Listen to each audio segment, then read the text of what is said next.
Welcome to Educlick your online study partner. Good morning दोस्तों, आपका बहुत बहुत स्वागत है आपके अपने यूट्यूब चैनल एजुक्लिक में। तो सब लोग कैसे हो? सब लोग बढ़िया हो ना? सबको गुड मॉर्निंग, सबको गुड मॉर्निंग, राम राम, सबको राम राम। सैटरडे को आपका टेस्ट लिया गया था, ठीक है? तो कुछ लोगों ने कमेंट करके आंसर भी दिए, लेकिन कुछ लोग हैं उन्होंने आंसर बिल्कुल नहीं दिए। तो आपको क्वेश्चन का आंसर बताना होता है और इसके साथ ही आपको लास्ट में ये भी बताना होता है कि आपने 10 में से कितने क्वेश्चन सही किए हैं, ठीक है ना? और टेस्ट से आपकी अपनी परफॉर्मेंस के बारे में आपको खुद को पता चल गया होगा कि आपने कितनी पढ़ाई की है, ठीक है? तो हम पढ़ रहे थे आपका चैप्टर नंबर 2 मानव तंत्र। मैंने पाचन तंत्र और श्वसन तंत्र को कंप्लीट करवा दिया है। आज हम पढ़ने वाले हैं रक्त एवं परिसंचरण तंत्र, ठीक है? यानी कि ब्लड एवं ब्लड जो सर्कुलेटरी सिस्टम है उनके बारे में हम पढ़ने वाले हैं। तो हम स्टार्ट करते हैं मानव तंत्र, ठीक है? ध्यान दीजिए, मानव तंत्र। मानव तंत्र ये आपका चैप्टर चल रहा है ह्यूमन सिस्टम, चैप्टर नंबर 2।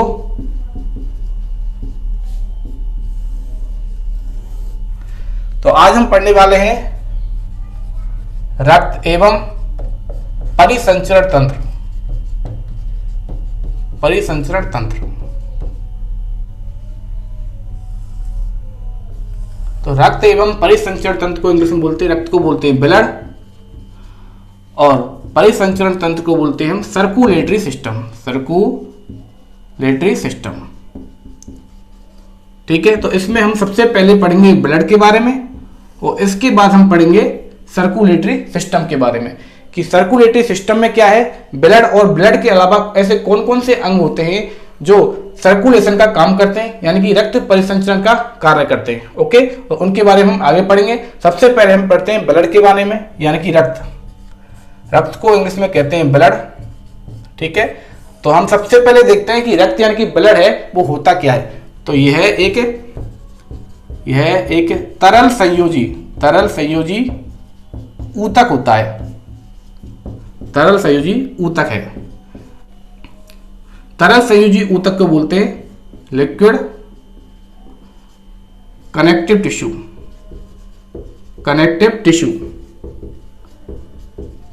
ठीक है? अब यह तरल संयोजी ऊतक है वो यह होता क्या है? तो इस तरल संयोजी ऊतक को हम इसके कार्य से जानेंगे। तो रक्त क्या कार्य करता है? यह है आवश्यक पोषक तत्वों एवं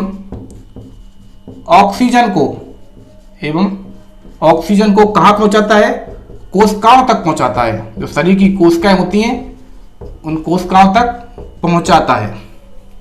एवं इसके साथ ही यह कोशिकाओं से जो अपशिष्ट पदार्थ निकलते हैं, जो कोशिकाओं से अपशिष्ट उत्पाद बनते हैं उनको, एवं कार्बन डाइऑक्साइड गैस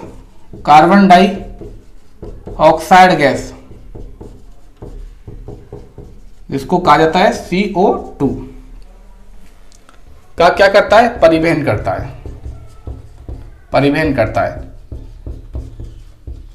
तो इसको कनेक्टिव टिश्यू यानी कि तरल संयोजी ऊतक इसलिए ही कहा जाता है क्योंकि यह पोषक तत्वों एवं ऑक्सीजन, ठीक है, इसके साथ ही ये अपशिष्ट उत्पाद एवं कार्बन डाइऑक्साइड का क्या करता है? परिवहन करता है। यानी कि पोषक तत्वों ऑक्सीजन को कहां पहुंचाता है? कोशिका में पहुंचा जाता है। एवं अपशिष्ट एवं जो कार्बन डाइऑक्साइड गैस होती है उसका परिवहन करता है, यानी कि इसको बाहर निकालने में मदद करता है। क्योंकि रक्त के द्वारा ही इनको वापस कहां पे लाया जाता है? कूपकाओं में लाया जाता है। कहां पर? कूपकाओं में। कूपकाओं होती है फेफड़ों में और फेफड़ों के द्वारा ही कार्बन डाइऑक्साइड को शरीर से बाहर निकाल दिया जाता है। मैंने आपको श्वसन तंत्र में ये अच्छे से समझा दिया है, ठीक है? और रक्त का निर्माण कहां पर होता है? तो जो इसका निर्माण होता है ये होता है रक्त का निर्माण होता है लाल अस्थि मज्जा में। किसमें? लाल अस्थि मज्जा। इसको बोलते हैं रेड बोन मैरो, ठीक है? तो एक वयस्क व्यक्ति में जो रक्त का निर्माण होता है वो तो होता है लाल अस्थि मज्जा में, यानी कि रेड बोन मैरो में, ठीक है? और इसके साथ ही जो छोटे बच्चे होते हैं, यानी कि जो नवजात बच्चे होते हैं, कौन से? नवजात शिशु एवं जो भ्रूण होता है, इसमें जो रक्त का निर्माण होता है, रक्त का निर्माण होता है कहां पर? पिलिया में। किसमें? पिलिया। पिलिया का दूसरा नाम होता है तिल्ली और इसको इंग्लिश में बोलते हैं स्प्लीन। मैंने आपको बताया था पिछली क्लासों में। ठीक है, तो नवजात शिशु और भ्रूण में जो रक्त का निर्माण होता है वो होता है पिलिया में, एवं जो सामान्य व्यक्ति होता है, एक वयस्क व्यक्ति होता है, उसमें जो रक्त का निर्माण होता है वो होता है लाल अस्थि मज्जा में, जिसे रेड बोन मैरो इंग्लिश में कहते हैं। ठीक है, समझ में आ गया। अब रक्त की प्रकृति कैसी होती है? तो रक्त होता है वो हल्का क्षारीय होता है। रक्त कैसा होता है? हल्का क्षारीय। हल्का क्षारीय।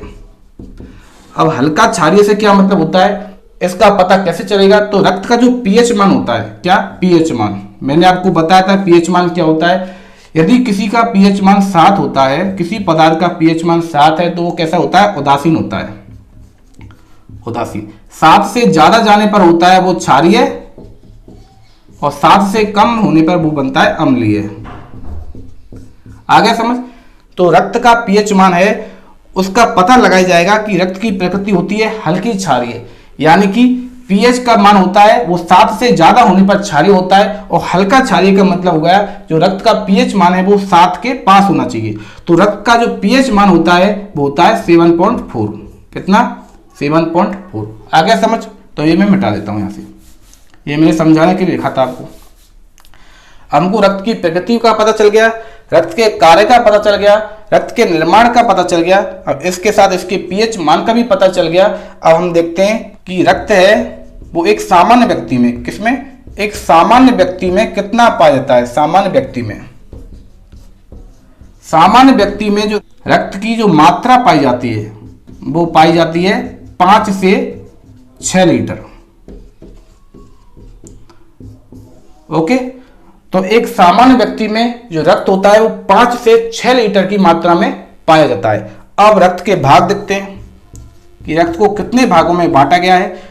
तो रक्त को 2 भागों में बांटा गया है, 2 भागों में, यानी कि रक्त के 2 भाग होते हैं। कौन कौन सा? इसका एक भाग होता है प्लाज्मा और दूसरा होता है ठोस भाग। ठोस भाग, यानी कि एक भाग होता है तरल भाग, तो प्लाज्मा होता है वो क्या होता है? तरल भाग होता है। यानी कि रक्त का तरल भाग क्या कहलाता है? प्लाज्मा कहलाता है। और जो दूसरा भाग होता है ठोस भाग होता है। अब इसमें ये देखते हैं, जो प्लाज्मा होता है, जो तरल भाग होता है वो रक्त का 55% होता है। प्लाज्मा, जो यहां लिख देता हूं मैं, प्लाज्मा होता है, प्लाज्मा यह रक्त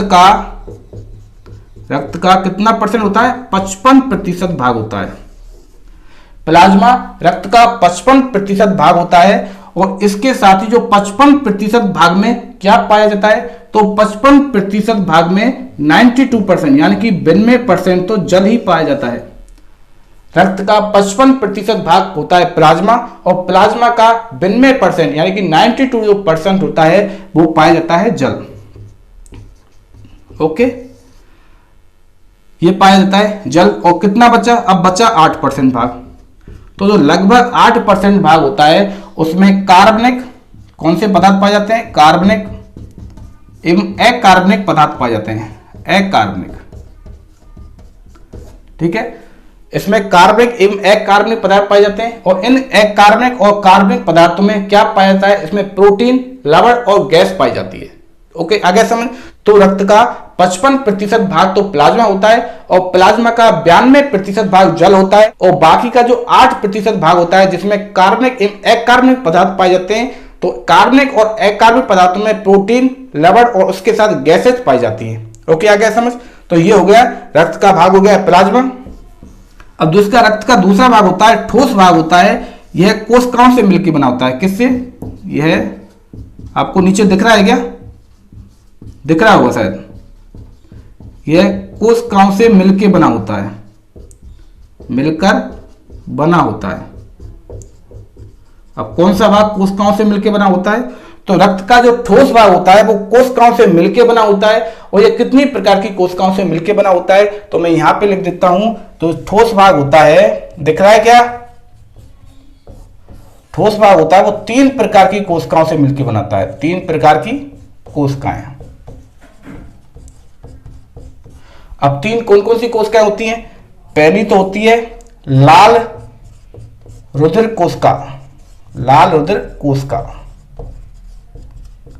इसको इंग्लिश में बोलते हैं आरबीसी। आरबीसी की फुल फॉर्म होती है रेड यानी कि लाल, बी पर होता है ब्लड, इसको बोलते हैं रुधिर, और सी का मतलब होता है सेल, इसको बोलते हैं कोशिका। यानी कि लाल रुधिर कोशिका को इंग्लिश में बोलते हैं रेड ब्लड सेल, और उसको शॉर्ट फॉर्म में बोला जाता है आरबीसी। ठीक है, जो फॉन्ट की साइज है वो आपको सही दिख रही है ना अच्छे से? ओके। इसकी जो दूसरी कोशिका है उसका नाम होता है सफेद रुधिर कोशिका। कौन सी? सफेद रुधिर कोशिका, रुधिर कोशिका, इसको शॉर्ट में बोलते हैं डब्ल्यूबीसी। अब तो आपको समझ में आ गया होगा कि W का मतलब होगा व्हाइट, और B का मतलब हो गया ब्लड, और C का मतलब हो गया सेल। यानी कि व्हाइट ब्लड सेल, इसको बोलते हैं सफेद रुधिर कोशिका, इसको शॉर्ट फॉर्म बोलते हैं WBC। और जो तीसरी कोशिका होती है उसका नाम होता है बिम्बाणु। क्या? बिम्बाणु, और इसको इंग्लिश में बोलते हैं प्लेटलेट्स, प्लेटलेट्स। तो इसके बारे में भी आपने सुना होगा कि किसी की प्लेटलेट्स कम हो जाती हैं तब खून की कमी आती है। तब मैं प्लेटलेट्स पढ़ाऊंगा तो आपको अच्छे से समझा दूंगा कि प्लेटलेट्स होती क्या है और इसकी कमी क्यों आती है। ठीक है, तो रुधिर का जो ठोस भाग होता है, ठीक है, वो तीन प्रकार की कोशिकाओं से मिलकर बना होता है।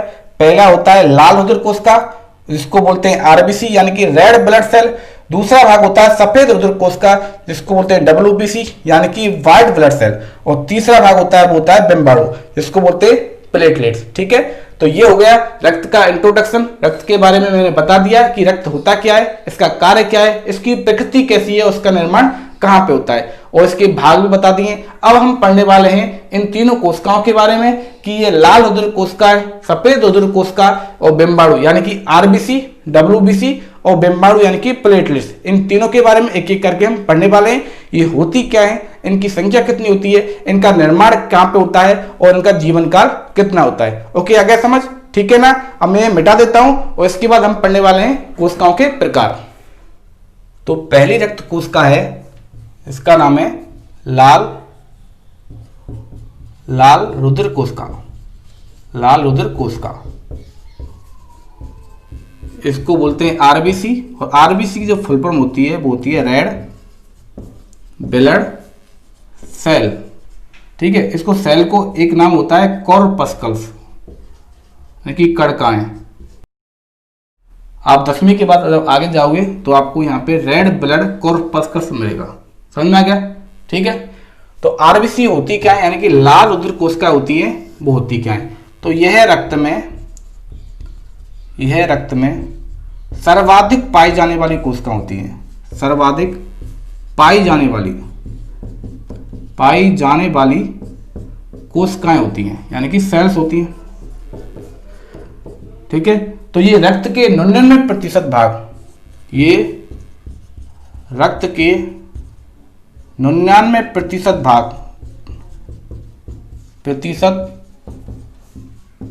भाग में स्थित होती हैं। इसका मतलब क्या हुआ कि रक्त का बाकी का 1% भाग में डब्ल्यूबीसी और प्लेटलेट्स और अलग प्रोटीन वगैरह पाए जाते हैं। ठीक है, और 99% भाग में क्या पाई जाती हैं? आरबीसी पाई जाती हैं। तो आरबीसी जब 99% भाग में पाई जाती हैं तो इनकी संख्या भी सबसे ज्यादा होनी चाहिए। तो जो आरबीसी की जो संख्या होती है, आरबीसी की संख्या, तो हम कोशिकाओं की, इन जो ब्लड कोशिकाओं की जो संख्या होती है वो हम प्रति घन मिलीमीटर में, इसका मतलब हुआ कि प्रति mm³। ठीक है, तो आरबीसी होती है, इनकी संख्या होती है 55 लाख। कितनी? 55 लाख प्रति mm³, यानी कि 55 लाख प्रति घन मिलीमीटर में ये पाई जाती हैं। इसका मतलब होता है कि 1 mm में कितनी पाई जाती है? 55 लाख पाई जाती है। आ गया समझ? तो ये संख्या होती है आरबीसी की। तभी तो बोलते हैं कि आरबीसी होती है वो 99% भाग होता है रक्त का, और इस 99% भाग का मतलब होता है कि ये आरबीसी रक्त में कितनी पाई जाती है? सर्वाधिक पाई जाने वाली कोशिकाएं होती हैं। ओके, आ गया समझ? इसके साथ ही आरबीसी में और क्या पाया जाता है, तो आरबीसी में यानी कि जो लाल रुधिर कोशिकाएं होती है इनमें हीमोग्लोबिन नामक प्रोटीन पाया जाता है। कौन सा प्रोटीन? हीमोग्लोबिन। हीमोग्लोबिन नामक एक प्रोटीन पाया जाता है, प्रोटीन। और इसी प्रोटीन के कारण ही जो रक्त का जो रंग होता है, रक्त का रंग कैसा होता है? लाल होता है, लाल होता है। ठीक है, यदि आपसे कोई क्वेश्चन पूछे कि रक्त का जो रंग होता है वो लाल क्यों होता है, तो रुधिर में पाए जाने वाला जो प्रोटीन होता है इसका नाम होता है हीमोग्लोबिन, तो उसके कारण जो रक्त का रंग होता है वो लाल होता है। ठीक है, और ये आरबीसी होती हैं, आरबीसी ये एक केंद्रक विहीन कोशिका होती हैं। कैसी? केंद्रक विहीन कोशिका होती हैं, केंद्रक विहीन कोशिकाएं। तो इसका मतलब हुआ कि आरबीसी में केंद्रक अनुपस्थित होता है, यानी कि केंद्रक का अभाव पाया जाता है, आरबीसी में केंद्रक नहीं पाया जाता है। लेकिन फिर भी कुछ ऐसे स्तनधारी होते हैं जिनकी आरबीसी में केंद्रक पाया जाता है। ठीक है, तो ऐसे कौन कौन से स्तनधारी हैं जिनकी आरबीसी में केंद्रक नहीं पाया जाता है? सभी स्तनधारियों में केंद्रक नहीं पाया जाता है, लेकिन कुछ अपवाद होते हैं जिनका नाम है ऊंट एवं लामा। लामा होता है वो ऊंट जैसा ही होता है, ठीक है, लेकिन ऊंट से थोड़ा छोटा होता है। तो ऊंट और लामा की जो आरबीसी होती है इसमें क्या है? केंद्रक पाया जाता है, और बाकी स्तनधारियों की आरबीसी में केंद्रक नहीं पाया जाता। इसका मतलब ये होता है आरबीसी एक केंद्रक विहीन कोशिका होती है। केंद्रक को क्या बोलते हैं? न्यूक्लियस। ओके, हमारी जो कोशिका होती है उसका मध्य पार्ट क्या होता है? वो केंद्रक होता है, यानी कि न्यूक्लियस होता है। आगे समझ में? तो इसकी जो कोशिका होती है इन कोशिकाओं में केंद्रक नहीं पाया जाता है। ठीक है, और आरबीसी का एक दूसरा नाम भी है, आरबीसी को यानी कि लाल रुधिर कोशिकाओं को, लाल रुधिर कोशिकाएं, ठीक है, रेड ब्लड सेल। तो लाल रुधिर कोशिकाओं को एरिथ्रोसाइट, क्या? एरिथ्रोसाइट के नाम से भी जाना जाता है, एरिथ्रोसाइट, एरिथ्रोसाइट। ठीक है, तो इनको एरिथ्रोसाइट के नाम से भी जाना जाता है। किनको जाना जाता है? आरबीसी यानी कि लाल रुधिर कोशिकाओं को एरिथ्रोसाइट के नाम से भी जाना जाता है। मैंने आपको समझा दिया है कि आरबीसी यानी कि जो रेड ब्लड सेल है वो रक्त में सर्वाधिक पाई जाती है। ये रक्त के 99% भाग को घेरती है, यानी कि रक्त का 99% भाग इन्हीं कोशिकाओं से मिलकर बना होता है, और इनकी संख्या 55 लाख प्रति mm³ में पाई जाती है। इसमें हीमोग्लोबिन नामक एक प्रोटीन पाया जाता है, जिसी के कारण ही रक्त का रंग कैसा होता है? लाल होता है। और आरबीसी एक केंद्रक विहीन कोशिकाएं होती हैं। ठीक है, अब हम नेक्स्ट पढ़ने वाले हैं डब्ल्यूबीसी यानी कि सफेद रुधिर कोशिकाएं। ओके, अब मैं ये मिटा देता हूं, ठीक है ना, आगे होगा आपको समझ। तो दूसरी रुधिर कोशिका है जिसका नाम क्या है? डब्ल्यूबीसी। इसको हिंदी में बोलते हैं सफेद रुधिर कोशिका, सफेद रुधिर कोशिकाएं, इसको बोलते हैं डब्ल्यूबीसी। इसकी फुल फॉर्म होती है व्हाइट ब्लड सेल्स। ठीक है, अब ये डब्ल्यूबीसी क्या कार्य करती है, तो हम देखते हैं डब्ल्यूबीसी क्या कार्य करती है, इनका निर्माण कहां पे होता है। तो डब्ल्यूबीसी होती है वो हमारे शरीर को इम्यूनिटी पावर प्रोवाइड करवाती है, यानी कि जो प्रतिरक्षा होती है उसको प्रदान करती है। तो ये शरीर में प्रतिरक्षा क्षमता, इसको बोलते हैं इम्यूनिटी पावर, इम्यूनिटी पावर क्षमता प्रोवाइड करवाती है, यानी कि प्रदान करती है। ठीक है, अब ये इम्यूनिटी पावर यानी कि प्रतिरक्षा क्षमता क्या होती है? ऐसी क्षमता जो हमारे शरीर को रोगों से लड़ने की शक्ति प्रदान करती है। तो ये क्या कहलाती है? ये प्रतिरक्षा क्षमता कहलाती है। और डब्ल्यूबीसी है यानी कि जो सफेद रुधिर कोशिकाएं होती हैं, इनका निर्माण कहाँ पे होता है? तो इनका निर्माण भी वहीं होता है जहां पर आरबीसी का निर्माण होता है, यानी कि वही लाल अस्थि मज्जा में। किसमें? लाल अस्थि मज्जा में। इसको बोलते हैं रेड बोन मैरो। ठीक है, तो इसी लाल अस्थि मज्जा में भी आरबीसी का निर्माण होता है और इसी में ही डब्ल्यूबीसी का निर्माण होता है। तो इसकी संख्या कितनी होती है? तो संख्या वही प्रति mm³ में आएगी। तो इसकी संख्या होती है कितनी? 10,000। 10,000 पर mm3, यानी कि 1 मिलीमीटर घन में 10,000 WBC पाई जाती हैं। ठीक है, और इनका जो जीवन काल होता है, इनका जीवन काल होता है 2 से 6 दिन। इनका 2 से 6 दिन तक जीवन काल होता है, यानी कि ये 2 से 6 दिन के बाद खुद ही नष्ट हो जाएंगी। मैंने शायद आपको आरबीसी का जीवन काल नहीं बताया है कि तो आरबीसी का जो जीवन काल होता है, यानी कि जो औसत आयु होती है आरबीसी की, वो होती है 120 दिन। कितनी? 120 दिन। तो ये आप नोट कर लेना। ठीक है, आरबीसी का जो जीवन काल होता है वो 120 दिन होता है, और डब्ल्यूबीसी का जो जीवन काल होता है वो 2 से 6 दिन होता है। और जो आरबीसी होती है वो 55 लाख पर एमएमक्यू में पाई जाती है, जबकि डब्ल्यूबीसी है वो 10,000 पर एमएमक्यू में पाई जाती है। और आरबीसी में हीमोग्लोबिन उपस्थित होता है, जबकि डब्ल्यूबीसी यानी कि सफेद रुधिर कोशिकाओं में हीमोग्लोबिन होता है। हीमोग्लोबिन वो कैसा रहता है? अनुपस्थित होता है। अनुपस्थित यानी कि हीमोग्लोबिन होता है वो इसमें नहीं पाया जाता। ठीक है, तो अनुपस्थित हो गया, तो इसका मतलब है इसमें हीमोग्लोबिन नहीं होगा, तो इसका जो कलर होगा वो कैसा होगा? लाल नहीं होगा। और इसी के साथ ही इसका जो रंग होता है वो होता है रंगहीन। ठीक है, इसमें हीमोग्लोबिन की अनुपस्थिति के कारण जो डब्ल्यूबीसी का जो रंग होता है वो रंगहीन होता है, इसलिए ही इन्हें क्या कहलाती हैं? ये कहलाती हैं सफेद रुधिर कोशिकाएं।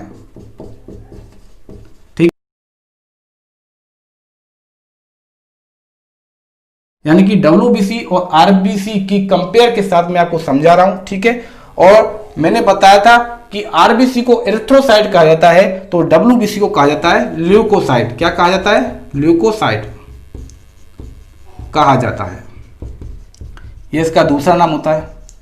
तो डब्ल्यूबीसी यानी कि जो सफेद रुधिर कोशिकाएं होती हैं, जो व्हाइट ब्लड सेल होती हैं, उनको ल्यूकोसाइट कहा जाता है। ओके, आगे समझ। और जो डब्ल्यूबीसी होती है उनको 2 भागों में बांटा जाता है, यानी कि डब्ल्यूबीसी यानी कि सफेद रुधिर कोशिकाएं होती हैं उसके 2 भाग होते हैं। पहला होता है कणिकाणु, और जो दूसरा भाग होता है वो होता है अकणिकाणु। तो कणिकाणु को इंग्लिश में कहा जाता है ग्रेन्युलोसाइट। ठीक है, ग्रेन्युलोसाइट। ओके, और अकणिकाणु को कहा जाता है एग्रेन्युलोसाइट।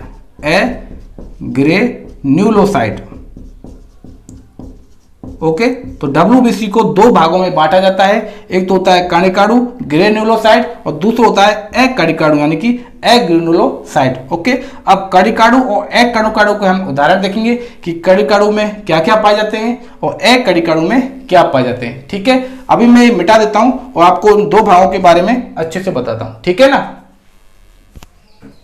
तो हम पढ़ रहे थे जो श्वेत रुधिर कणिकाएं हैं, यानी कि जो श्वेत रुधिर कोशिकाएं यानी कि डब्ल्यूबीसी, तो डब्ल्यूबीसी को 2 भागों में बांटा गया है। कितने भागों में?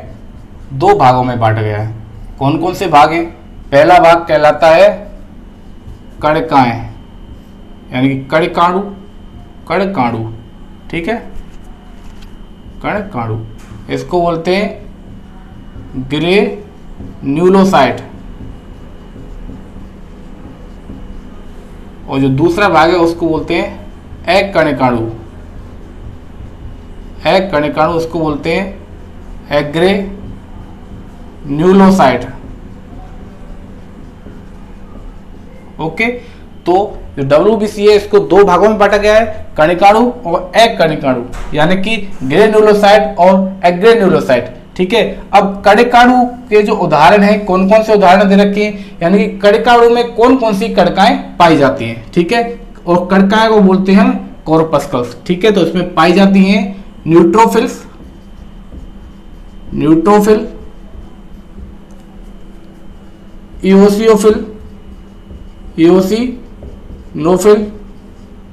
इओसिनोफिल, और इसके साथ ही इसमें बेसोफिल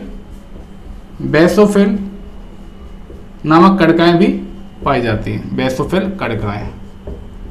ठीक है, तो इसमें 3 कणिकाएं पाई जाती हैं, न्यूट्रोफिल, इओसिनोफिल और बेसोफिल। तो ये किसके उदाहरण हैं? तो ये कणिकाणु के उदाहरण हैं, यानी कि ग्रेन्युलोसाइट के उदाहरण हैं। इसमें से जो न्यूट्रोफिल है, ये न्यूट्रोफिल क्या है? तो ये है रक्त में संख्या की दृष्टि से सर्वाधिक मात्रा में पाई जाने वाली श्वेत रुधिर कणिका है। श्वेत रुधिर कणिकाएं होती हैं। कौन होती है? जो न्यूट्रोफिल है वो रक्त में संख्या की दृष्टि से सबसे अधिक पाई जाने वाली श्वेत रुधिर कणिकाएं होती है। ओके, और इसी के साथ हम देखते हैं जो एक कणिकाणु है उसके उदाहरण कौन कौन से? तो उसके उदाहरण हैं 2 मोनोसाइट और लिम्फोसाइट। तो जो कणिकाणु होते हैं वो कणों के रूप में पाए जाते हैं, यानी कि कणिकाओं के रूप में पाए जाते हैं। जो एक कणिकाणु होते हैं वो कोशिकाओं के रूप में पाए जाते हैं। तो एक कणिकाणु में 2 कोशिकाएं पाई जाती हैं, एक होती है मोनोसाइट और दूसरी होती है लिम्फोसाइट। ओके, अब ये लिम्फोसाइट क्या काम करती है? तो लिम्फोसाइट होती है, यह शरीर में प्रतिरक्षा प्रदान करने की प्रथम इकाई होती है। प्रतिरक्षा प्रदान करने की प्राथमिक कोशिका है। इसका मतलब ये हुआ कि प्रतिरक्षा प्रदान करना, इसको बोलते हैं इम्यूनिटी पावर प्रोवाइड करना। तो यानी कि लिम्फोसाइट के द्वारा ही सबसे ज्यादा इम्यूनिटी पावर प्रोवाइड कराई जाती है। यानी कि लिम्फोसाइट ही होती है जो प्रतिरक्षा प्रदान करने के लिए एक प्राथमिक कोशिका है, यानी कि प्रथम कोशिका है। आगे समझ। और लिम्फोसाइट के प्रकार कौन कौन से हैं? तो ये लिम्फोसाइट होती है, ये 3 प्रकार की होती है। 3 प्रकार की। पहला होता है बी लिम्फोसाइट,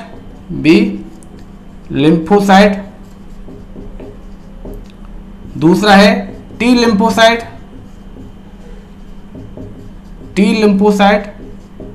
और तीसरा होता है नेचुरल किलर सेल। इसको हिंदी में बोलते हैं प्राकृतिक मारक कोशिका।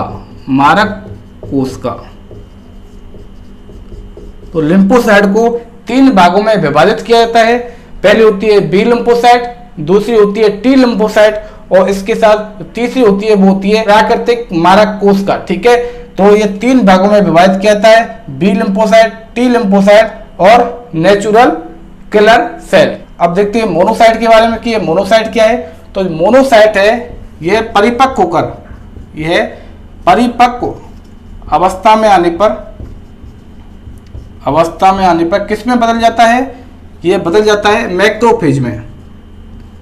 यह मैक्रोफेज में बदल जाता है। मैक्रोफेज को हिंदी में बोलते हैं महाभक्षक कोशिकाओं में बदल जाता है, महाभक्षक। ठीक है, और ये महाभक्षक कोशिकाएं कौन सी कोशिकाएं? महाभक्षक कोशिकाएं एवं न्यूट्रोफिल और इसी के साथ मोनोसाइट, ये तीनों कोशिकाएं मिलकर क्या कार्य करती हैं? शरीर में पाए जाने वाले जो बाह्य प्रतिजन होते हैं, बाह्य प्रतिजन यानी कि जो एक्सटर्नल एंटीजन होते हैं, ठीक है, उन एक्सटर्नल एंटीजन को ये क्या कर देती हैं? खत्म कर देती हैं, यानी कि नष्ट कर देती हैं। ओके, आगे समझ। तो महाभक्षक कोशिकाएं, न्यूट्रोफिल और मोनोसाइट, ये तीनों मिलकर बाह्य जो एंटीजन होता है, बाह्य प्रतिजन होता है, उनको ये खत्म करने का कार्य करती हैं। तो ये हो जाता है हमारा WBC का पूरा विभाजन। तो WBC को 2 भागों में विभाजित किया गया है, कणिकाणु और एकणिकाणु। ठीक है, जो कणिकाणु हैं वो 3 होते हैं, न्यूट्रोफिल्स, इओसिनोफिल और बेसोफिल। ओके, और इसके बाद जो एकणिकाणु होते हैं वो मोनोसाइट और लिम्फोसाइट। आगे समझ। ये हो गया WBC आपका कंप्लीट हो चुका है, यानी कि जो श्वेत रुधिर कणिका हैं, श्वेत रुधिर कोशिका हैं, वो आपका कंप्लीट हो गया है। ठीक है, आगे ना समझ। तो ये मैं मिटा देता हूं। अब इसके बाद हम जो तीसरी कोशिका आपकी बचे है वो है बिम्बाणु, इसको बोलते हैं प्लेटलेट्स। तो इनके बारे में देखेंगे। ओके। तो रक्त की तीसरी जो कोशिका है ये होती है बिम्बाणु, इसको इंग्लिश में बोलते हैं प्लेटलेट्स। प्लेटलेट्स आपने सुना होगा, जब लोगों को बुखार आता है, ठीक है, बीमार होते हैं, तो किसी किसी के खून की कमी आ जाती है, तो डॉक्टर बताता है कि प्लेटलेट्स हैं वो काफी कम हो गई हैं। कैसे हो गई हैं? कम हो गई हैं। ओके, तो ये प्लेटलेट्स होती क्या है और इनका मेन कार्य क्या होता है, यानी कि प्लेटलेट का प्रमुख कार्य क्या होता है। तो इसका प्रमुख कार्य देखते हैं हम सबसे पहले। इनका जो प्रमुख कार्य होता है वो रक्त का थक्का जमाना, क्या? रक्त का थक्का जमाने का कार्य करती है, थक्का जमाने का कार्य करती है, ठीक है। इनका निर्माण कहाँ पे होता है? जो प्लेटलेट्स होती है यानी कि बिम्बाणु, तो बिम्बाणु का निर्माण भी वहीं होता है जहां से आरबीसी और डब्ल्यूबीसी बनती है, यानी कि लाल अस्थि मज्जा में, लाल अस्थि मज्जा में। और लाल अस्थि मज्जा को बोलते हैं रेड बोन मैरो, ठीक है। इनकी संख्या कितनी होती है? तो ये हमारे शरीर में 3 लाख प्रति mmQ में पाई जाती है। इसका मतलब हुआ कि 3 लाख प्रति घन मिलीमीटर की ये संख्या में पाई जाती है, यानी कि 1 घन मिलीमीटर में ये 3 लाख के रूप में उपस्थित होती है। आ गया समझ? इसमें mmQ का मतलब मैंने आपको बताया है, ये क्या है? मिमी या मिलीमीटर, ठीक है। तो मिलीमीटर का क्या है? ये Q है। ओके, समझ में आ गया ना। और बिम्बाणु यानी कि प्लेटलेट्स को और किस नाम से जाना जाता है? तो उनको थ्रोम्बोसाइट के नाम से जाना जाता है, थ्रोम्बोसाइट।